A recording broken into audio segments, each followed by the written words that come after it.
All right, Chess Addict back again. I'm gonna post this in the beginners feed for to give you an example of some in-game play. Let's take a look. All right, so I played the move E4, plays E5 matches, center. Now that was a misclick on the mouse right there. I meant to take that knight, but the whole point in this is to change out pieces.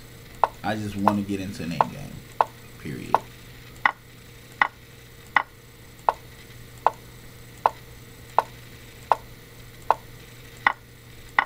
Alright, so far every piece he plays, I'm able to trap it.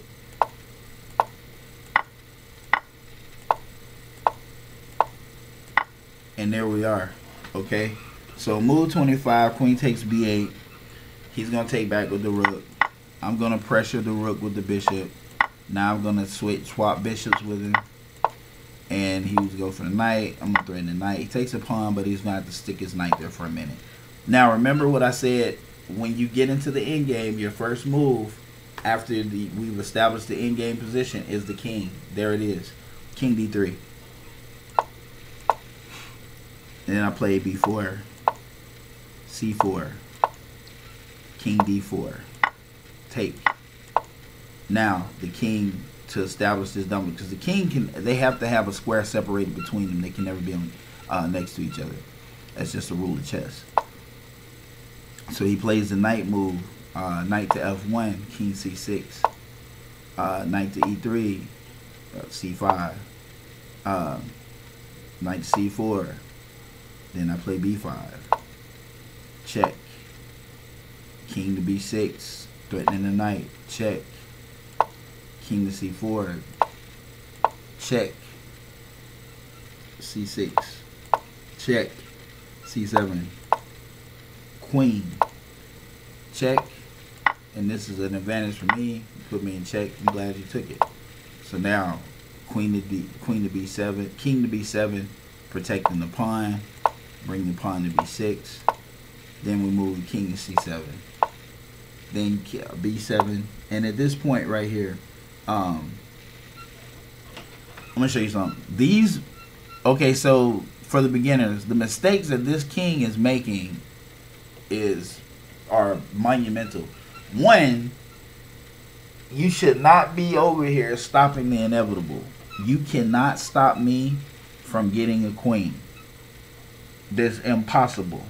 You cannot stop it. So why are you trying? You should be over here with your pawns in a single line, creating a passed pawn with king support and hopes of getting into a dominant endgame. But now you just make it easy. And why did I choose? Another point I want to point out is over here, the king went this way.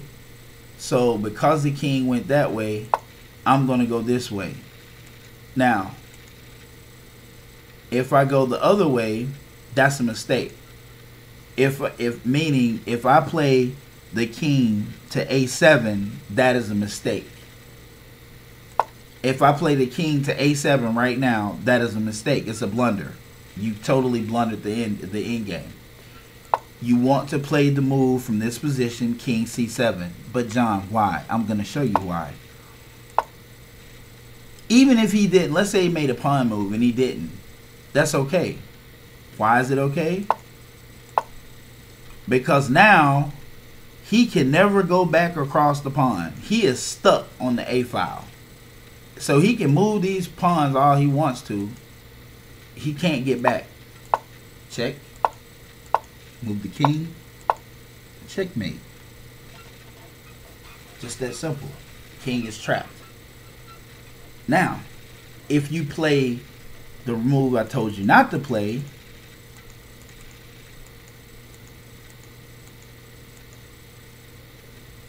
and the king doesn't move over here, and you play this move, forcing the king back on this side of the board, he's got all this area over here he can run. You have a king and a queen, and potentially he's going to eat both of those pawns. So you got to look at it like that. And even if he doesn't, and you can't protect those pawns, why would you risk yourself in a positionally by potentially establishing the check, giving him room to draw you or give you a stalemate, when you can just let him make mistakes and you be on the right side of the board? Open the door. Hey, come on in. Queen. Now you never can't go back. You can never go back across. You're stuck on this file. And then a slight little check. Bring the king down. He can't go back. He can never go back on he's stuck on the A file.